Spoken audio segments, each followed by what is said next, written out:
안녕하세요. 행복한 재테크 진행의 박보경입니다. 100세 시대를 살아가는 여러분의 행복한 노후를 위해서 오늘도 다양한 부동산 얘기로 저희 가득 채워놨습니다. 끝까지 저희와 함께해 주시고요. 평소에 부동산 관련해서 궁금한 내용 있으셨다면 아래 번호로 전화 주십시오. 1544-8520 저희 생방송 중에 활짝 열어놨으니까요. 여러분들의 많은 참여 기다리고 있겠습니다. 행복한 재테크 오늘 순서 시작하겠습니다. 함께하실 전문가부터 만나보시죠.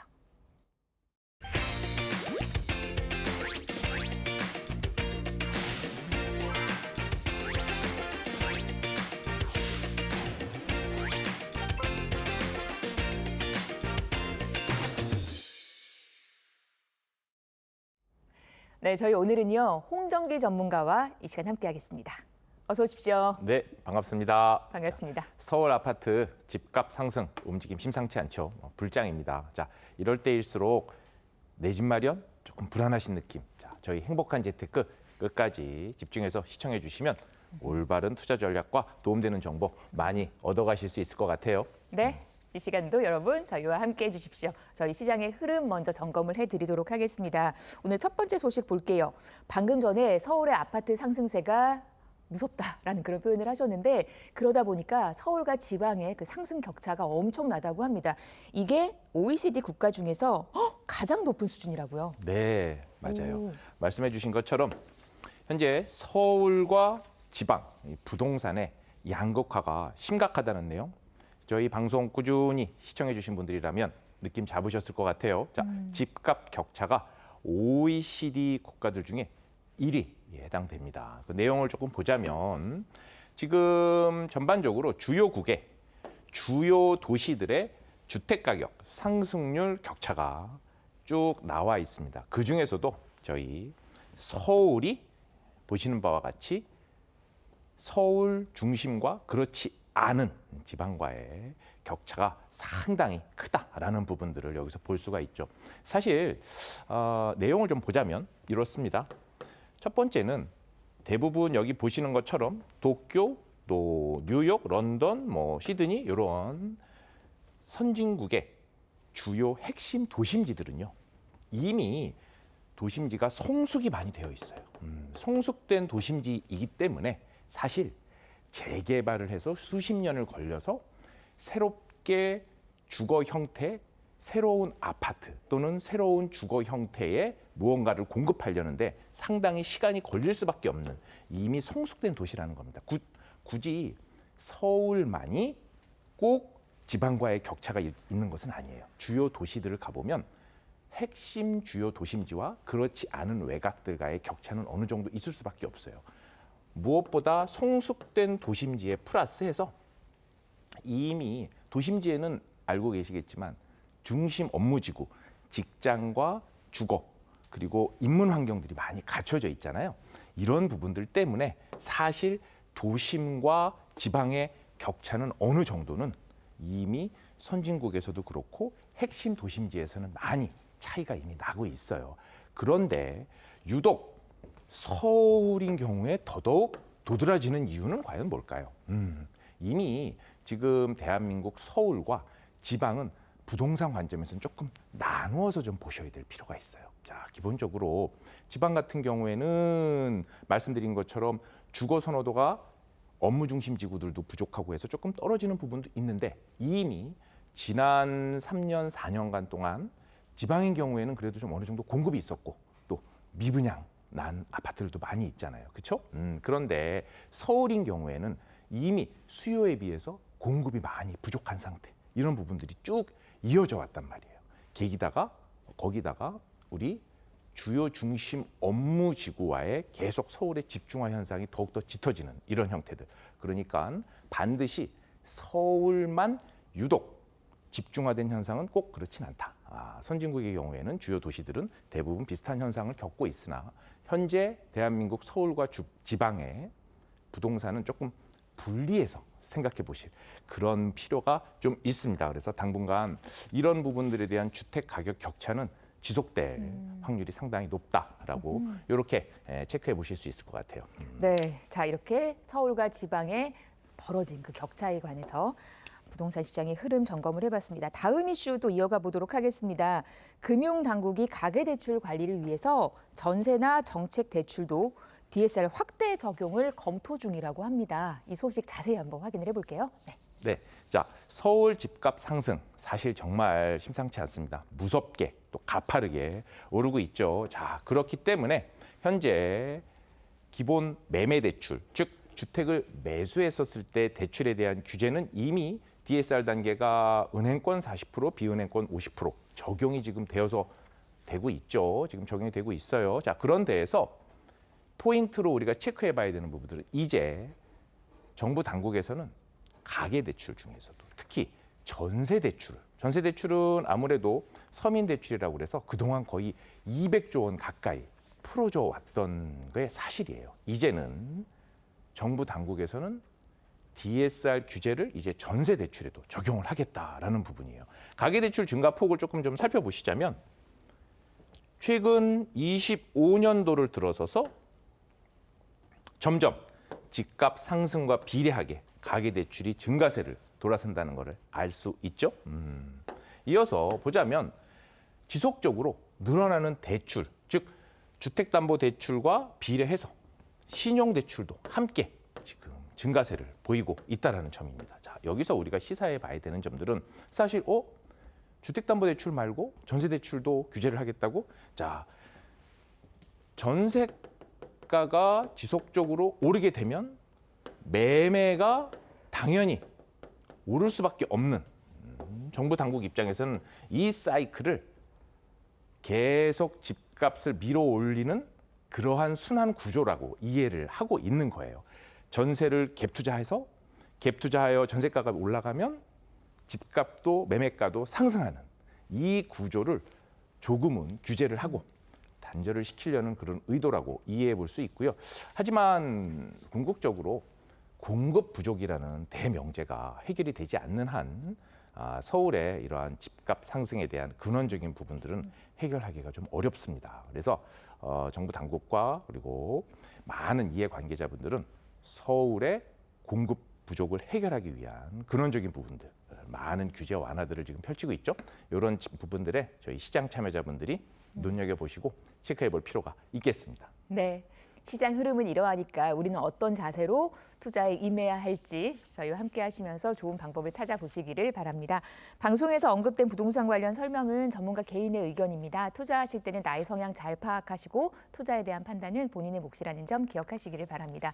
오늘 함께하는 홍정기 전문가가 마련한 무료 세미나가 있거든요. 화면 보시면서 일정 체크해 보시기 바랍니다.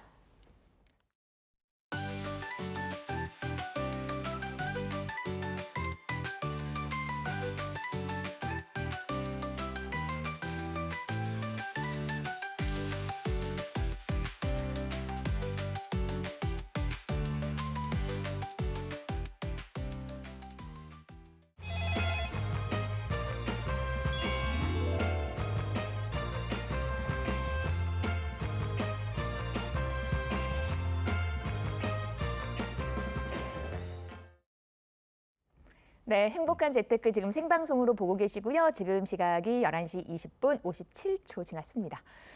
평소에 부동산 관련해서 궁금한 내용 있으셨다면 저희 방송 중에 전화 주십시오. 1544-8520 활짝 열려 있습니다. 그러면 저희 첫 번째 전화부터 연결을 하겠습니다. 여보세요? 네, 안녕하세요. 안녕하세요. 반갑습니다. 자, 어떤 점이 궁금하실까요? 저는 2008년에 두산 위브더 제니스에 거주 중입니다. 네. 창원에서 거주하다가 올라왔는데 네. 여기 일산은 가격이 안 오르네요. 네, 그래서 서울 유망 재개발 지역 투자에 관심이 많은데요. 네. 2억 정도 자금으로 성수동이나 아니면 근처 왕십리 쪽에 투자를 해보면 어떨까 전문가 의견이 궁금하네요. 알겠어요. 지금 거주하시는 일산 아파트를 손댄다는 건 아니죠? 그건 그대로 둔 상태에서 예, 맞습니다. 2억 정도의 여유 자금으로 재개발, 그러니까 뭐 성수동이나 왕십리 보셨다고 하는데 아무래도 네. 서울 쪽이 이렇게 익숙하지 않으시니까 그렇죠? 도움을 드려야 될 것 같아요. 저희 홍정기 전문가님 연결해 드릴게요. 네. 네, 반갑습니다, 시청자님. 네. 네, 자, 우리 방금 언급해드렸던 것처럼 서울 아파트 공급 부족, 또 서울 공급 부족이 되니 재개발, 특히 재건축, 특히 재개발 빌라 쪽에 요즘 관심들이 많이 있으세요. 자, 바로 좀 답변을 좀 드릴게요. 자, 우리 성동구, 성수동 쪽에서 내용을 조금 좀 살펴보자면 2억대 정도로 지금 투자가 가능한 부분들. 자, 우선 성수동 효과가 그 주변에 따끈따끈한 온기, 즉 재개발과 앞으로의 주거정비 사업에 대한 기대감들을 많이 높여주고 있어요. 자, 이유가 뭘까요? 자, 첫 번째, 성수동은 이제 단순히 하나의 일부 예전에 지났던 지역에 국한된 것이 아니고 하나의 거대한 업무지구와 문화도시로 지금 성장을 하고 있습니다. 자, 그런 테마와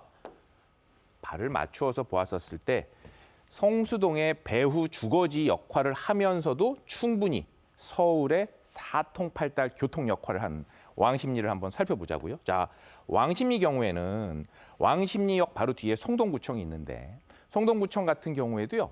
이미 2040 도시기본계획에서 앞으로 행정타운으로 많이 발전을 시켜서 거듭나겠다라는 내용이 한번 있고요. 그리고 이미 왕십리역은 4개의 철도 노선이 현재 지나고 있는데 이제 GTX C 노선과 또 경전철까지 추가로 들어오면 총 6개의 노선이 들어오는 한마디로 강남, 용산, 광화문 이런 데까지 같이 다 사통팔달 연결이 되는 그런 요충지가 됩니다. 자, 여기에서 재개발의 형태에 조금 더 관심을 가져주신다면 왕십리역 쪽에서는 이미 예전에 뉴타운 형태로 진행을 하였다가 2010년도에 한번 해제가 된 적이 있어요. 그러다가 이제 요번에 서울시에서 신속통합기획이라고 신속통합기획이라는 재개발의 규제를 조금 완화해서 좀 신속하게 진행을 좀 해보겠다라는 내용이에요. 그래서 이런 신속통합기획 구역들을 나누어서 진행을 하고 있단 말이죠. 특히 우리 왕십리역 이쪽 아래쪽으로 보시면 우리 10구역, 9구역 이런 단계들이 지금 현재 초기 움직임들을 좀 보이고 있어요. 이미 동의서들을 접수를 해서 공모 신청 방식으로 넣었다가 그리고 25%의 최종 주민 반대 동의율을 확인하고 나서 반려가 된 경험도 있고요. 자, 그리고 나서 이제 각각 9구역과 10구역 나누어서 새롭게 동의서를 진구하는 움직임이 있단 말이에요. 지금 시청자님 포함해서 반려가 되었는데 다시 움직인다고? 자, 재개발은 지속적으로 주민 동의율 또 이 부분을 확보하기 위한 움직임들이 계속 지속된다는 게 상당히 의미가 있습니다. 한 번에 재개발이 될 수는 없거든요. 여기서 우리가 살펴보아야 되는 부분들은 예전과 달리 지금 현재 왕십리역 주변의 주상복합 아파트들, 시세들도 이미 한 20억 원대를 호가하고 있고요.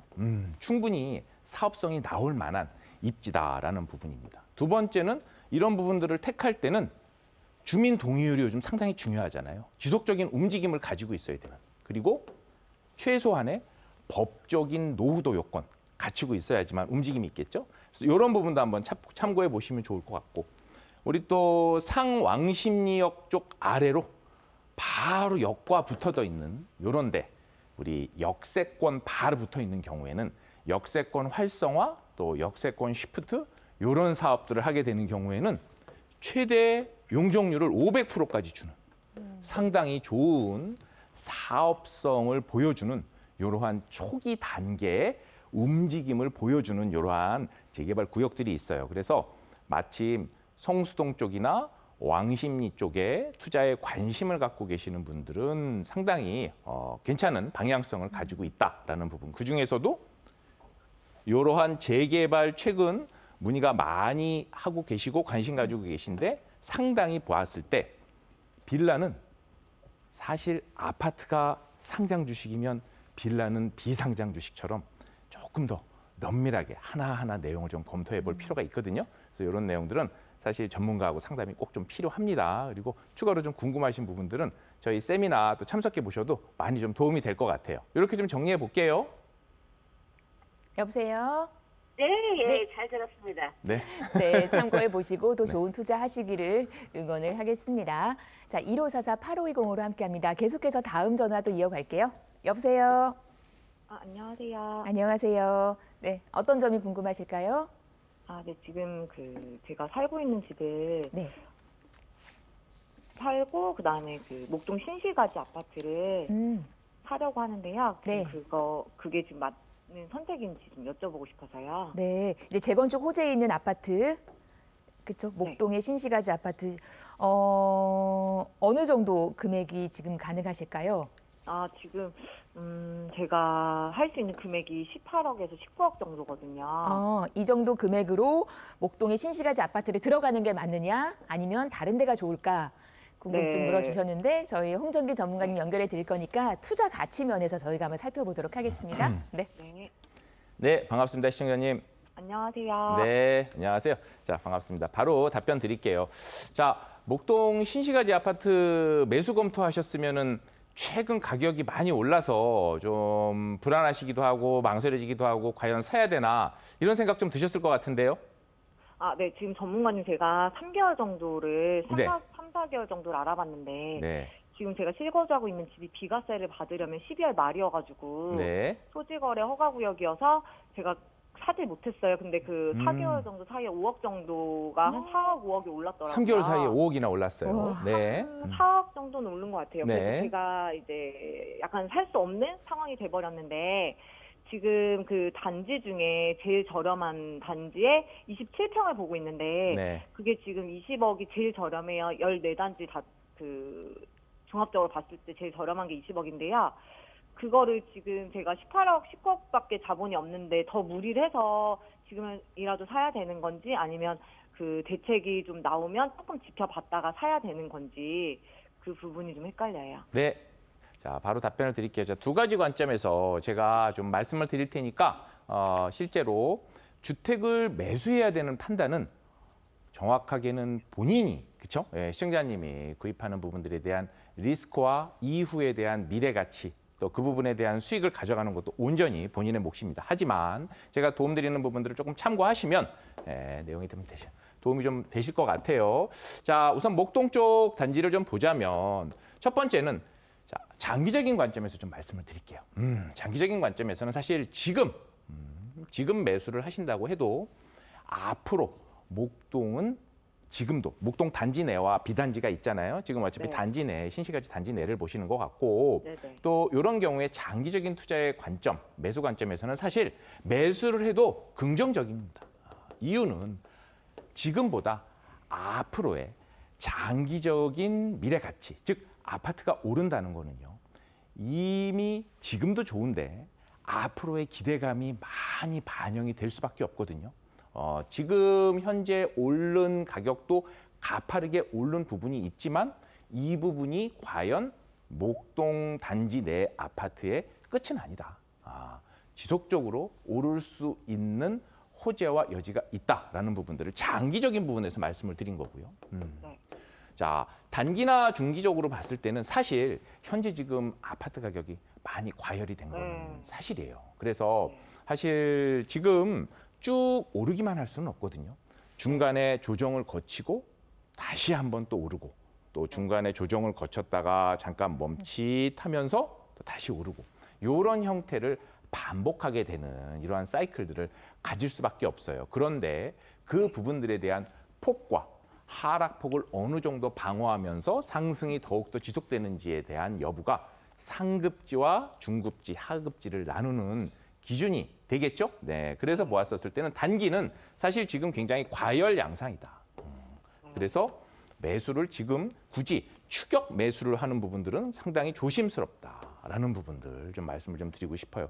단지를 좀 보자면 아마 보시고 계시는 단지가 10단지나 그렇죠? 그 밑에 보면은 우리 14단지 쪽 내용 보시는 것처럼 10단지나 14단지가 조금 작은 평형대가 아마 지금 20억 전후, 19억, 20억 전후 될 것 같아요. 이미 단지 내 중에서도 뭐 1단지부터 7단지 오른쪽 너무 많이 올랐잖아요. 그렇죠? 네. 그래서 11단지 보고 있어요. 맞아요. 지금은 사실 사정상 토호제로 묶여 있는 아파트를 12월까지 가지고 계셨다가 매도해야 되는 상황, 또 그런 부분들을 고려하신다고 이제 그 이후에 매수를 해야 되는 상황이라면 비과세 혜택을 받으시고 사실 너무 서둘러서 하시기보다는 장기적으로는 매수를 하는 부분들이 맞는데 단기로는 과열된 장, 단기 과열된 장에 대해서는 너무 추격 매수를 하고 무리하시는 부분들은 좀 신중할 필요가 있다. 좀 이런 부분 의견을 좀 드리고 싶습니다. 네, 이렇게 좀 정리해 볼게요, 시청자님. 저 한 개만 더 여쭤볼게요. 네. 지금 실거주하고 있는 집이 12월 달에 제가 잔금을 치렀고요. 1월에 등기인데요. 그 잔금이랑 등기일 중에 빠른 날이 맞을까요? 네, 조금 다시 한번 말씀해 주시겠어요? 네. 지금 실거주하는 집 비과세 요건 문의드리는 건데 어디세요, 지역이? 여기 신정뉴타운이거든요. 신정 뉴타운. 네. 네네. 근데 12월에 제가 잔금을 치렀고요. 네. 1월 달에 등기를 쳤더라고요. 네, 1월에 등기를 치셨어요. 올해 1월에. 네. 작년. 아니요. 제가 올해 근데 그게 이제 빠른 날로 하는 거 맞을까요? 잔금일이랑 등기일 중에 빠른 날? 잔금일 중과 등기일 중 빠른 날? 그러니까 정확하게 의미를 좀 이해를 못 하겠어요. 잔금일이 23년도 네. 12월 12월이 잔금을 하셨어요. 네, 네. 맞아요. 네, 그리고 24년도 1월 2일에 등기. 네.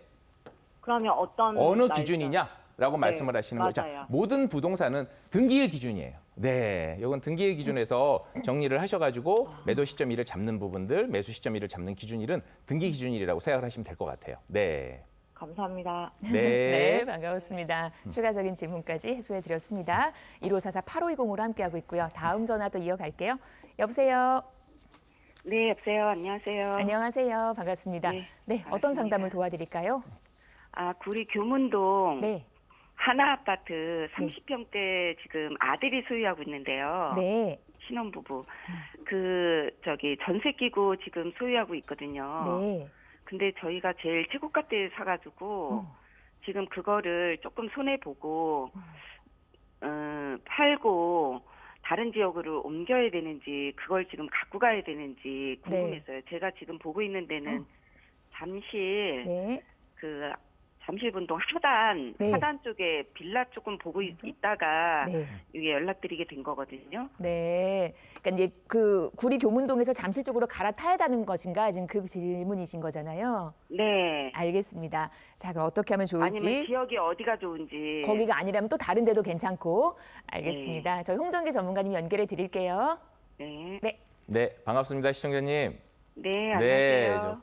보유하고 계신 네. 아파트가 오르질 않아서 좀 마음이 편하지 않으셨을 것 같아요. 내려갔어요. 와. 그때 좀 내려갔어요. 네. 사지 말라고 그랬는데 아들이 굳이 사고 싶다 그래서 사서 네, 그러셨어요. 저희 네. 집은 많이 올라갔는데. 네, 주변은 많이 올라갔는데 상대적으로 조금 박탈감 또 이런 부분들 드실 것 같은데 자, 내용 좀 답변 드릴게요.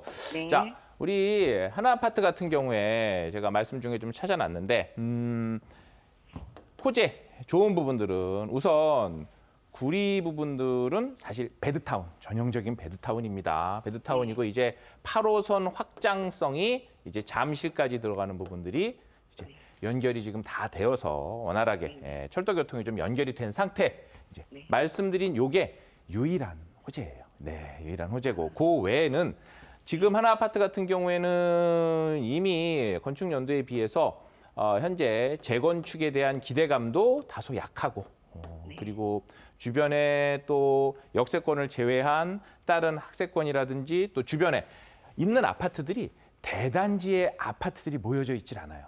무슨 뜻이냐? 사실 아파트가 상승을 보이기 위해서는 대단지 아파트들 또는 아파트들이 더 많이 모여져 있어서 균질성이 좀 좋아야 되는 부분들이 좀 필요하거든요. 그래서 앞으로의 기대감도 조금 약하고, 그렇죠? 네, 그리고 대단지 아파트가 모여져 있는 균질성 측면에서도 조금 다소 아쉬운 면이 있고, 그리고 이미 인서울과 서울 바깥은 주거용 아파트 시장에서는 이미 좀 분리된 느낌이 현재 지금 있어요. 현재 시장 상황 자체가. 자, 그런 부분 내용을 보았었을 때 지금 하나 아파트는 결심을 하셨다면 빠른 시간 안에 매도를 하는 타이밍을 잡으셔서 매도를 하는 쪽으로 잡으시고 네. 말씀하셨던 잠실 쪽으로 이동을 하시는 부분들 검토하시면 좋다라는 부분이고 그 내용 잠실 쪽을 잠깐 한번 볼게요. 아마 잠실 본동 쪽을 말씀을 하신 것 같은데 네, 제가 네. 살고 있는 데가 잠실 음. 저 우성 1, 2, 3차거든요. 아, 그 네, 옆에 그러세요? 네. 네네. 자, 잠실 우성 1, 2, 3차 살고 계신다면 아마 가까운 잠실 본동 쪽 예, 우리 재개발 움직임이 있을 수 있는 예, 우리 초기 단계의 지역들 많이 보실 수 있을 것 같아요. 실제로 우리 잠실 본동 쪽 현재 추진위원회가 구성이 되어 있거나 실질적인 재개발이 마구 진행되고 있지는 않아요. 하지만 네네. 입지적인 측면에서 봤을 때 상당히 우수하다.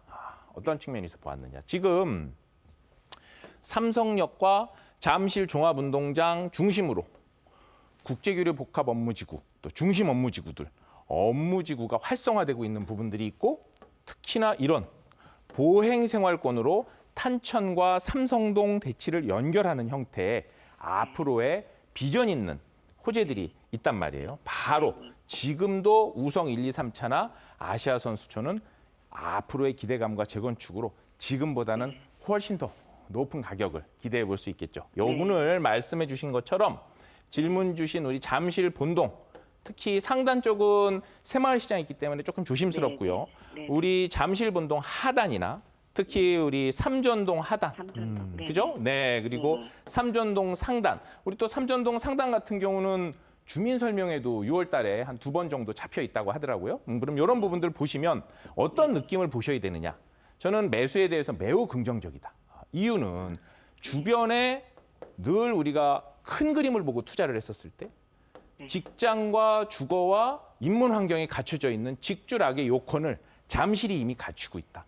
굳이 비교를 하자면 예전에 배드타운 느낌이었는데 개포와 잠실을 비교하자면 이제는 앞으로는 더 잠실이 더 미래 가치가 더 있어 보이는 그런 느낌.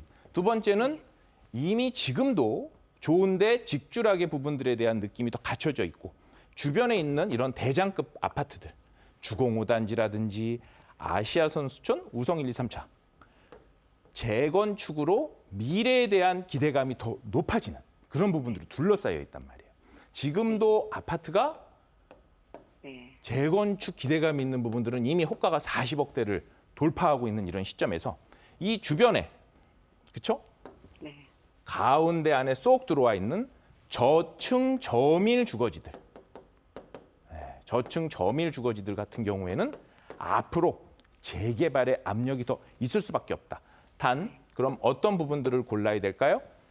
기왕이면 가격이 조금 더 저렴한 뭐 2억에서 3억대 정도로도 충분히 전세를 안고 투자할 수 있는 부분들. 단 네네. 권리 분석상 또 안에 건축물 대장이나 등기부 등본을 좀 살펴보시고 네네네. 또 하자가 없는 물건, 너무 싼 물건보다는 적당하게 가격이 조금 낮은 물건이지만 내용에서 충분히 안전하게 매수를 할 수 있는 물건들을 조금 더 찾아보시면 좋을 것 같고 구역 내용으로는 사실 삼전동, 상단, 하단, 잠실, 본동 이쪽 라인들이 장기적인 미래에 봤을 때는 상당히 긍정적이고 재개발의 압력은 당장 되지 않더라도 주변의 재개발, 주변의 재건축, 또 주변의 업무지구의 미래 가치들을 담았었을 때 앞으로의 기대감, 호재들이 매우 큰 지역이다. 그래서 매수에 상당히 긍정적이고 조금 더 좀 자세한 부분들, 궁금하신 부분들은 저희 세미나 참석해 보셔도 많이 좀 도움이 될 것 같아요. 이렇게 좀 정리해 볼게요, 시청자님. 네, 감사합니다. 그러면은 하나 아파트는 매도하는 걸로. 네. 네네. 네, 결심을 하셨으면 텐션을 조금 빠르게 가져가시는 게 맞아요. 네. 아, 네, 알겠습니다. 네. 네, 반가웠습니다. 구리 매도하시고 여기 잠실 쪽으로 넘어오시면 될 것 같아요. 저희 방송에서 언급된 부동산 관련 설명은 전문가 개인의 의견입니다. 투자하실 때는 나의 성향을 잘 파악하시고 투자에 대한 판단은 본인의 몫이라는 점 기억하시기를 바랍니다. 저희 지금 생방송으로 여러분과 함께하고 있고요. 계속해서 다음 전화 또 이어가겠습니다. 여보세요. 여보세요? 안녕하세요.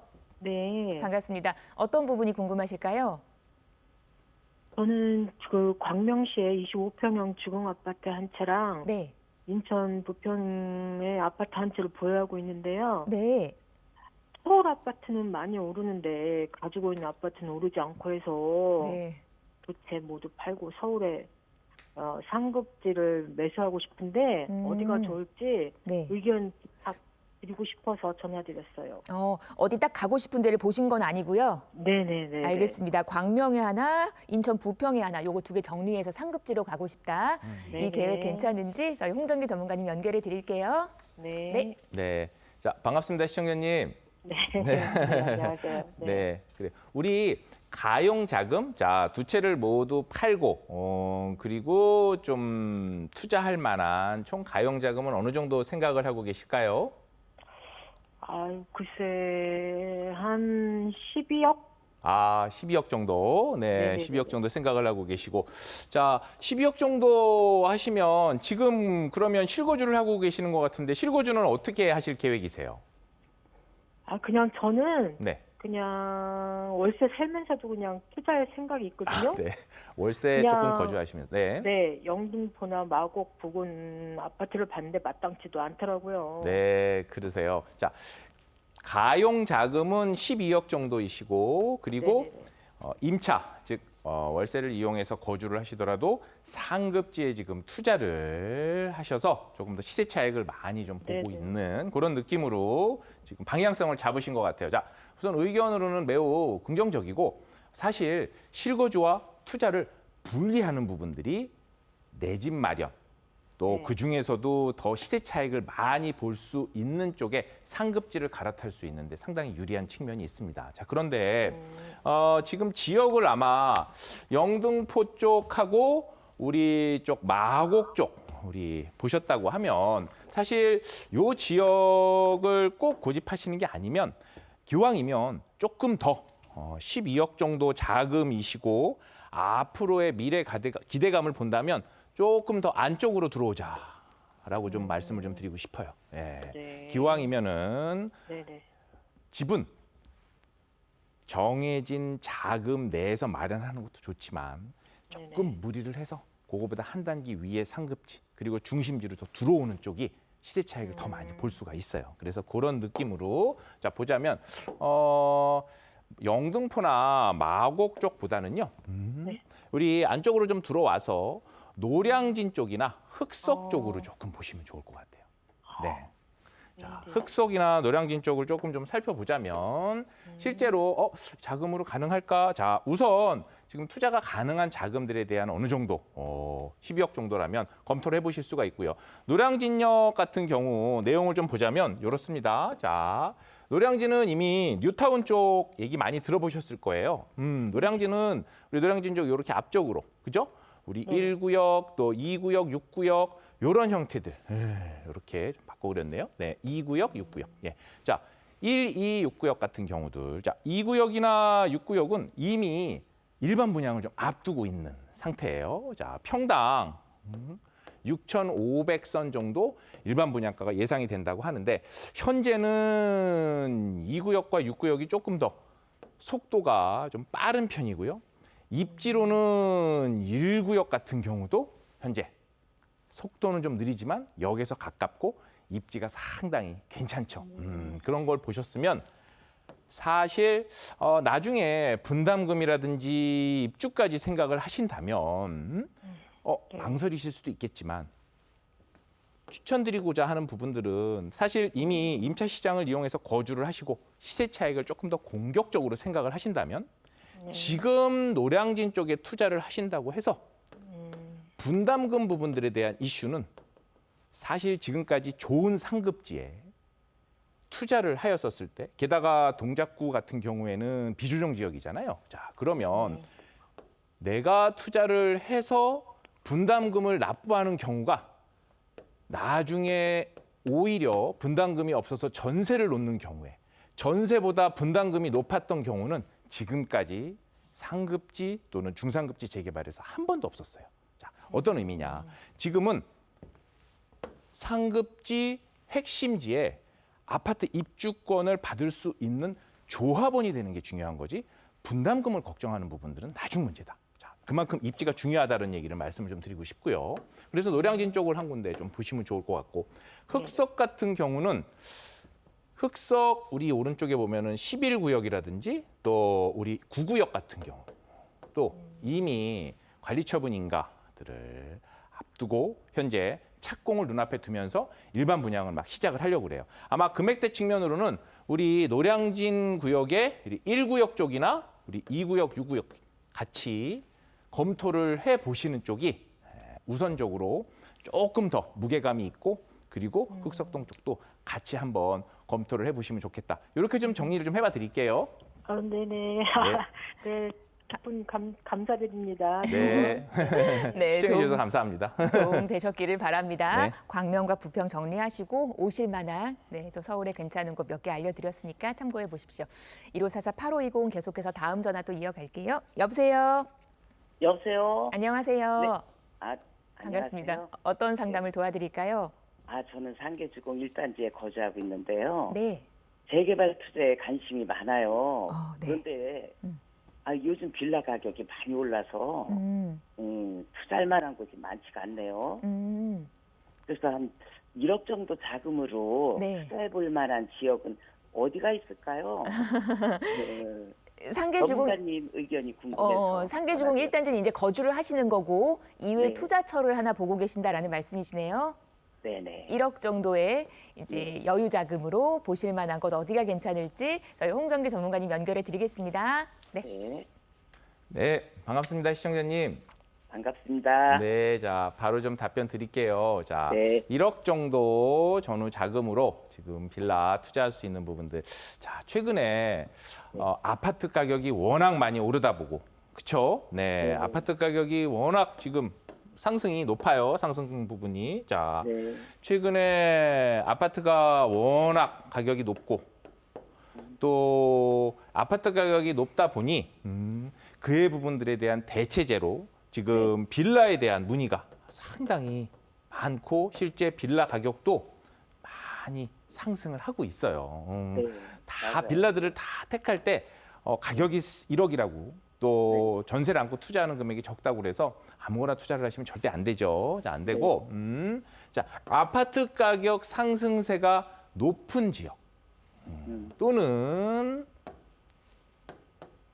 미래 가치가 있는, 즉 재개발이 어느 정도 진행이 되어서 구역계가 확정이 되거나 선정이 되고 있는 그런 지역들. 그리고 주변에 개발 호재까지 갖추고 있다면 너무 좋겠죠. 네. 이런 형태의 빌라들을 좀 보셔야 된다라는 부분들 다시 한번 말씀을 좀 드리고요. 자, 네. 이런 내용들을 보았었을 때 우리가 좀 체크를 해보았으면 좋겠는 거는 아마 조금 상계동 쪽 거주를 하신다면 조금 좀 아래쪽으로 좀 내려오셔서 1억 정도의 자금이라면 우리 중량구 쪽에 현재 지금 많이 지금 진행을 좀 하고 있는 지역들을 한번 살펴보시면 좋을 것 같아요. 어느 지역들을 좀 보시면 좋을까요? 자, 우리 상계 쪽에서 조금 내려오다 보면 우리 면목동 중량구청 중심으로 상당히 활발한 재개발의 움직임이 지금 진행이 되고 있어요. 자, 이런 쪽 중량구에서 활발하게 재개발 진행되고 있다는 내용 좀 들어보신 적 있으세요? 네. 네, 들어보셨죠? 네, 자, 그러면 자, 내용을 조금 좀 살펴보면 자, 우리 중량구 쪽 지금 중량구 앞으로 괜찮을까? 자, 우리 중량구 쪽 바로 앞이 어딜까요? 이문, 휘경, 뉴타운들. 이미 상당수의 대단지 신축 아파트가 들어서서 어느 정도 아파트의 균질성이 형성된 지역이에요. 자, 그런데 바로 이 앞에 동부간선도로 천천히 지금 지나고 있습니다. 자, 그런데 동부간선도로 이미 복개 작업, 자, 지하화 도로 작업이 이미 시작을 했어요. 작년에. 자, 앞으로 시간이 좀 걸리겠지만 기대감으로 우리 이문, 휘경, 뉴타운과 중량구 부분들이 서로 좀 가까워질 수 있습니다. 자, 그렇게 되면 지금 이문, 휘경, 뉴타운의 미래 가치 그리고 지금의 아파트 단지들이 모여져 있는 기대감들이 중량구도 함께 온기가 지금 진행될 수 있다라는 부분들. 그리고 또 한 가지는 네. 조금 더 체크를 해서 안으로 좀 보자면 우리가 사실 아파트 중심 가격을 먼저 봐야 된다라는 부분들 얘기를 드렸는데 우리 중량하고 상봉, 망우 쪽 위쪽으로는 사실 위쪽보다는 이 아래쪽이 강남 접근성이라든지 또 주변에 강남 또 주요 중심 업무지구 있는 삼성 잠실 쪽에 출퇴근 수요되고 있는 베드타운들이 많이 있어요. 자, 그럼 여기에서도 어디를 좀 보시면 좋겠느냐? 우리 면목역 쪽 앞에 이미 모아타운이라는 형태로 시범지구 2호로 이미 조합 설립까지 진행이 된 구역이 있단 말이에요. 이런 구역이 현재 투자금이 대략 한 3억 선 전세를 안고, 자, 그런데 지도를 조금 더 확대를 해서 보면, 자, 요 구역 앞에 면목역 앞이죠. 자, 우리 면목역 앞쪽으로 보셨을 때 그렇고, 우리 뭐 요런 근처에 꼭 요 지역만 말씀드린 건 아니지만 해원요거 앞쪽이라든지 또 우리 사가정역 요쪽이라든지 보면 이미 23년도 겨울 정도에 모아타운 형태로 구역이 선정이 되어서 지금은 관리계획 고시를 눈앞에 두고 조합 설립을 위해서 활발하게 움직임을 보이고 있는, 그러니까 이미 구역이 선정이 되었어요. 예정지가 아니고 선정이 되어서 아파트 입주권을 받기 위한 움직임을 진행하고 있다. 그런데 이런 지역들 아직 1억 정도의 자금으로 전세를 안고 투자가 가능해요.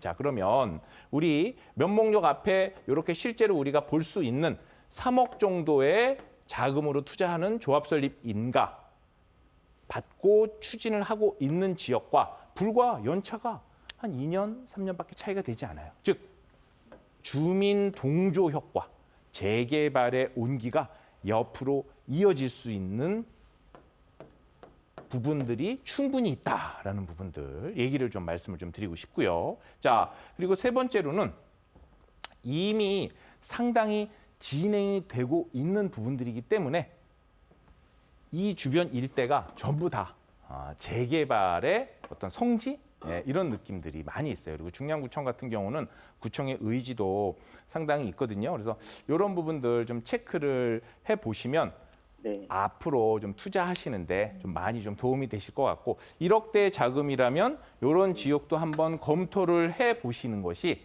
바람직할 것 같아서 말씀드려봤습니다. 자, 이렇게 좀 정리해 볼게요, 시청자님.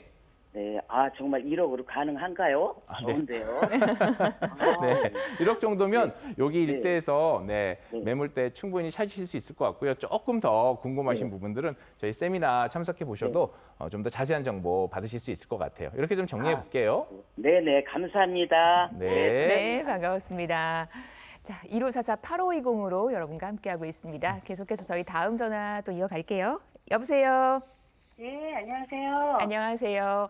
네, 네. 어떤 상담을 도와드릴까요? 저는 분당 정자동에 네. 더샵 분당 파크리버라고 있거든요. 거기 거주하고 있거든요. 네. 네, 근데 이제 우리 신랑 직장이 서울이고 우리 아이들도 더 크기 전에 서울 마포나 옥수동 쪽으로 한번 이사하려고 지금 아파트 알아보고 있거든요. 네.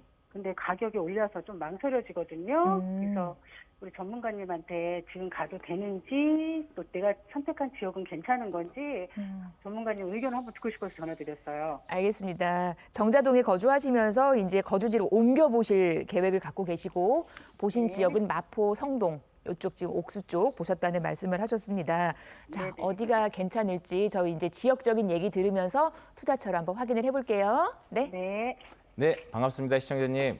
네, 안녕하세요. 네, 안녕하세요. 자, 바로 좀 답변 드리도록 하겠습니다. 네, 자, 네. 지금 거주하고 계시는 부분들이 더샵 분당파크 리버, 여기 지금 거주하신다고 말씀하신 거예요. 맞죠? 네, 자, 맞습니다. 여기 보시면 자, 우리 정자동 쪽에서 가까운데 제가 몇 가지 좀 여쭤볼게요. 네네. 더샵 분당파크 리버에서 서울 쪽으로 이사를 하시려고 하는데 실거주예요. 그리고 실거주시면은 지금 다른 주택이 지금 따로 없으신 거잖아요. 네네. 그렇죠. 자, 그러면 신랑분 되시는 분 직장은 어느 쪽이세요? 삼성동이에요. 삼성동 쪽. 자, 네네. 그러면 마포나 옥수 어떤 부분 말씀을 드리려고 그러냐면, 지금은 토지거래 허가제 영향 때문에 강남 3구와 용산 쪽이 아무래도 규제가 되어 있기 때문에 토호제가 뭐죠? 첫 번째는 무주택자만. 즉 지금 현재 보유하고 계신 해당 주택을 팔고 이사를 하시려고 그러는 우리 시청자님의 입장에 해당이 되는 거고, 또 무주택자가 직접 이사를 하게 되면 2년간 실거주를 해야 되는 의무가 있는데 또 실거주를 직접 하실 거잖아요. 그렇죠? 네. 자, 그러면 어떤 부분을 말씀드리려고 그러는 거냐. 굳이 신랑분 직장도 삼성동이시고, 그죠? 네. 그런데 마포나 옥수 쪽을 굳이 보실 필요가 없다. 어떤 의미냐. 이미 토호제가 확대 재지정된 이후로 풍선 효과로 마포, 옥수, 강동, 동작 이런 데들 주변 아파트들이 가격들이 만만치 않아요. 자, 그렇다면 지금 우리가 취해야 되는 스탠스 전략은 토호제 중심으로 들어가는 부분들이 오히려 더 맞는 거예요. 왜? 다른 주택이 많지 않고 오히려 지금 우리가 취해야 되는 부분들은 가장 중심지, 핵심지로 오히려 접근을 하는 부분들이 주변에 있는 풍선 효과 때문에 오히려 더 많이 오른 느낌? 오히려 기대보다 조금 불장이 돼서 과열된 느낌보다는 이왕 오른 거, 그렇죠? 토호제가 되어 있는 중심으로 좀 들어가 보자라는 부분들이고 지금 아마 마포나 옥수 쪽을 보셨으면 가용자금은 뭐 어느 정도 지금 생각을 하시고 계실까요? 한 20억 전후? 네, 그 정도, 예. 네, 자, 그 정도를 보신다면, 자, 그 정도에서 보실 수 있는 아파트들을 조금 한번 살펴보자고요. 자, 그러면 저는 강남 3구 중에서도 잠실 쪽을 좀 보시면 좋을 것 같아요. 잠실이요? 네. 네. 삼성동하고 가깝잖아요. 자, 직장이 삼성동이시라고 그러셨잖아요. 신랑분 네, 직장이. 맞아요. 자, 그럼 삼성동에서 잠실이 얼마나 가까워요? 그죠? 가깝죠. 네, 네. 가까워요. 자, 그래서 마포 옥수 말고 토호제 중심으로 들어가자. 조금 더 상급지로 들어가자라는 얘기 말씀 좀 드리고 싶어요. 자, 네. 그래서 잠실 쪽을 보자면 이렇게 볼 수 있어요. 잠실 쪽 아파트 권역은 크게 우리가 1급지, 2급지, 3급지로 투자 가치 관점에서 좀 구분을 해볼게요. 자, 우리 주공 아파트하고 한강변이 있는 쪽. 자, 여기가 우리가 1급지라고 볼 수 있어요. 그리고 우리 송파 오금 경찰병원역 쪽이 있는 이쪽이 우리가 이렇게 대각선을 따라서 아래로 내려오는 거예요. 자, 이쪽이 2급지 정도로 볼 수가 있어요. 자, 그리고 조금 더 아래쪽으로 내려오면 우리 거여 마촌 이쪽을 우리가 3급지 정도로 볼 수가 있어요. 자, 투자 가치 관점에서 말씀을 드린 거예요. 대부분 아파트 시세가 먼저 모멘텀으로 움직인다. 그러면 1급지부터 움직이는 거예요. 자, 그다음에 오르다가 조정을 보였었을 때 또 2급지가 보이는 거고. 그 다음에 3급지가 움직이는 형태예요. 다 세 지역 모두 토지거래 허가제 다 묶여 있는 부분들이고 시청자님의 입장에서는 지금 무주택자이시고 2년 실거주 요건을 가능하기 때문에 제가 말씀을 좀 드린 거고요. 조금 더 구체적으로 단계를 좀 보자면